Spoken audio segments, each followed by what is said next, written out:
school run, and there was frost on my windscreen this morning. So just looking out the window thinking there's probably not much longer in my dahlias and things, but never mind, they've had a very good run of it and it might survive this, and then maybe we'll have a little while before another, we'll see. But it was definitely very chilly. It's actually quite nice.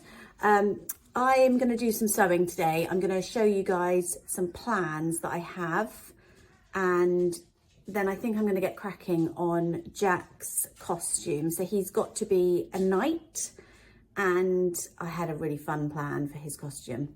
I've got a few weeks, but I have so little time to actually do each of the things I want to do, like sewing, knitting, gardening, you know how it is, that I kind of have to start these things in plenty of time so that I get little bits done. So yes, I'll show you that, show you some other sewing plans that I've got going on, and maybe I'll catch up with some vlogs, some Patreon, that kind of thing in the workroom. This is the plan that I have for Jack's night costume. Just put my little sketch here. And I've got the fabric already, I've got the pattern already, so let me show you those. This is the pattern. I've actually made this previously as a costume. There we go. So I picked this up in Liberty with my friend Jules, and it was years ago now. Jack was actually in the nursery of his school, so he must have been 4, I think, at the time. I made him a crocodile costume from it, and so so basically it was green, and then it had white felt teeth coming out of the hood because the hood's self-lined. This channel went all the way down the back, and I had spikes coming out of that in like a green felt. I had a snap-on tail and 2 little eyes up here. So yeah, he was about 4 when he used it. And then last week, his cousin, who's actually 18 months older than him, so she's now 8, borrowed it to be a dinosaur for the day at her school dinosaur day. So it's still going strong. Was a little bit on the snug side, but you know, it was definitely useful. So good value for money, that one. Then this is what I'm going to do. I'm going to combine the top hoodie, and so these are the options for the pattern, and I am going to combine the two. So I'm going to do the hoodie but on the longer tunic length, and then I'm going to add on the kind of armoury bits. So amazingly, I had this metallic charcoal grey sweatshirt fabric in my stash, and I think it's just perfect because of the kind of like chainmail-y armoury type effect. So I'm going to use that, and it'll be lovely and cozy in that because it's going to have this on all day. And then I'm going to use this stuff for the kind of like the bib that goes on the front over the top, and the bits that snap on, like the epaulettes and bits of armour on his sleeves. So this is washable paper, and I've got it in the silver here, and I've used this before in the rose gold to do a project bag. I was asked by Molly Makes to do a project bag tutorial, and then they sent me the fabric. So I had never heard of this fabric before until they sent it to me, and I absolutely loved it. I was actually thinking of releasing this as a pattern now, because you can't do that for the first 6 months or something, but it's way longer than that ago that I did this tutorial. So yeah, I thought I might do that. But yes, I loved working with it, and it popped into my head as soon as he said night. I was like, ooh, metallic, I know, just the stuff. So yeah, so that's what I'm going to do. I'm going to trace out the pattern in age 7 and get the hoodie bit made first, I think, and then just work out how the rest is gonna play into it as I go.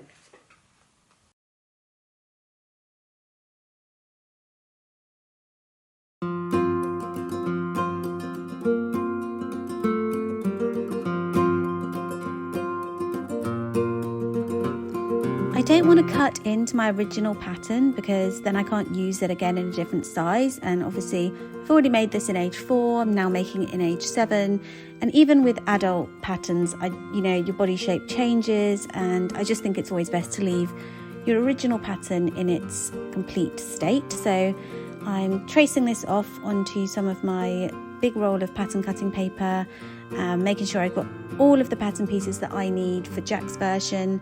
So that includes the hood in this case, and getting them all ready, marked up with their grain lines, their fold marks, and any of the little notches.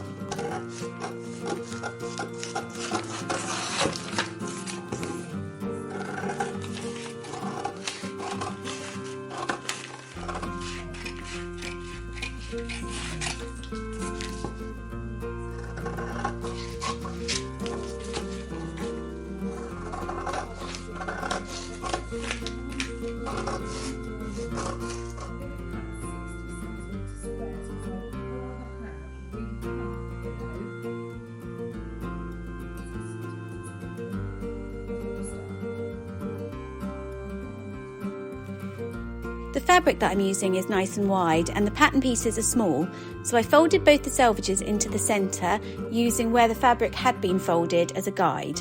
This gave me 2 folds to place my pattern pieces on, which was really handy because with this particular pattern a lot of the pieces are cut on the fold. Knitted fabrics like this are actually really nice and stable and easy to work with. You just need to smooth out the fabric until there's no puckers along the folds you're creating, and then that way you know you're working correctly with the grain.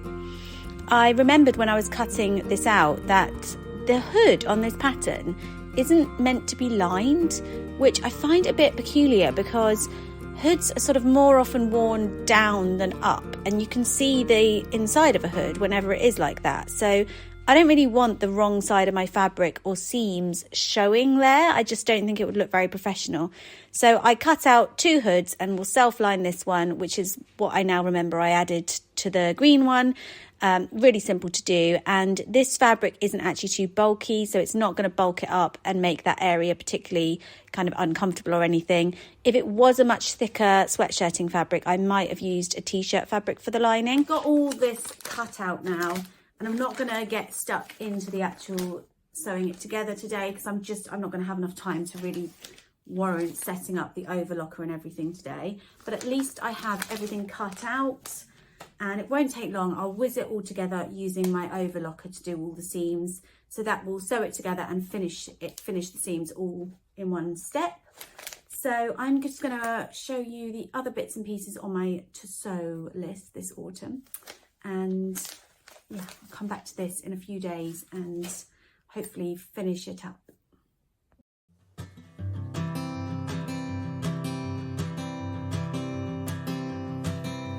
Oh my love, you're such a fragile thing, I know. And with the winter comes the ice, the snow, but I'm here to hold.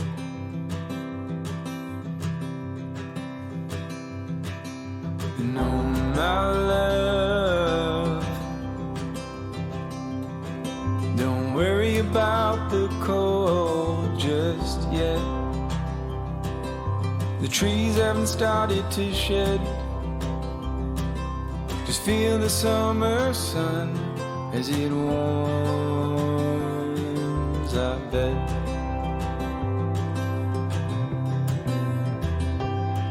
I'm lying,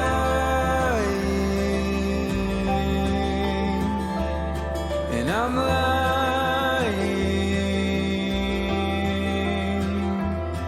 when I say I'm not afraid.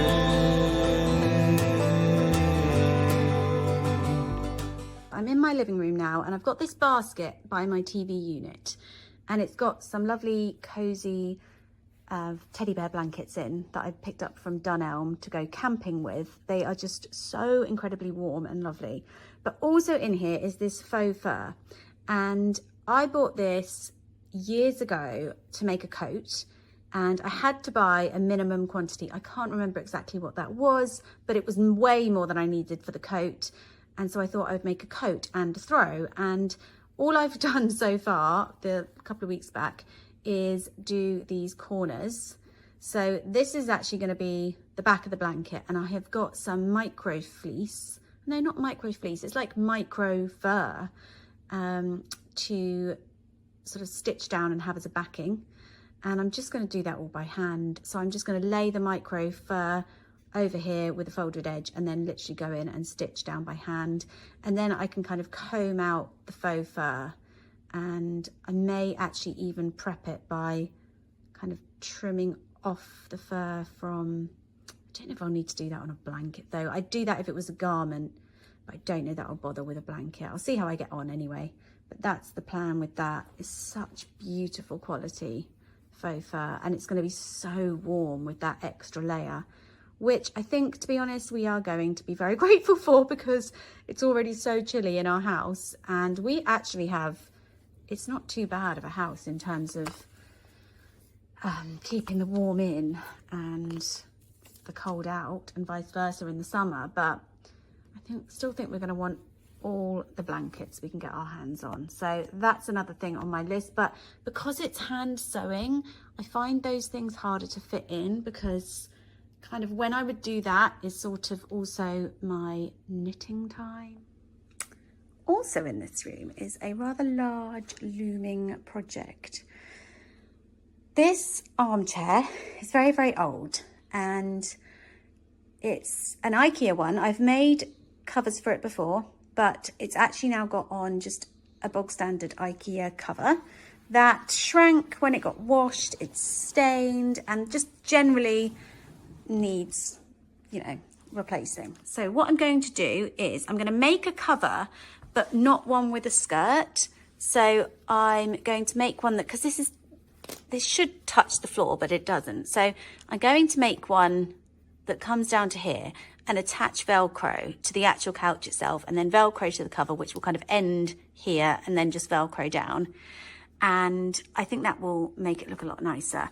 I'm also going to do something to the actual underneath sort of structure support of the chair, because it is sagging a little bit. These are the legs that I'm going to put on, because the existing IKEA legs are kind of just not that pretty and they're quite blocky. Whereas I thought these ones were really, really nice, and they were only £20, so that was quite good. And then I've got these cotton velvet curtains, which aren't upholstery weight, and they're not going to be, you know, they haven't done the rub test and everything, but it doesn't get sat on an awful lot, that chair, and it will be fine. It will be fine for as long as I need it to be. I may actually make two of the actual cushions that two covers for the actual cushiony bit anyway, just so I've got a spare, because obviously that's the bit that gets worn the most, and also the bit that needs washing the most. So yeah, so that's what I'm going to do. I will take off this cover and use it as a pattern, and like I say, just omit the skirt. I really want to get it done, but I really don't want to begin. So yeah, that's one other thing on my list.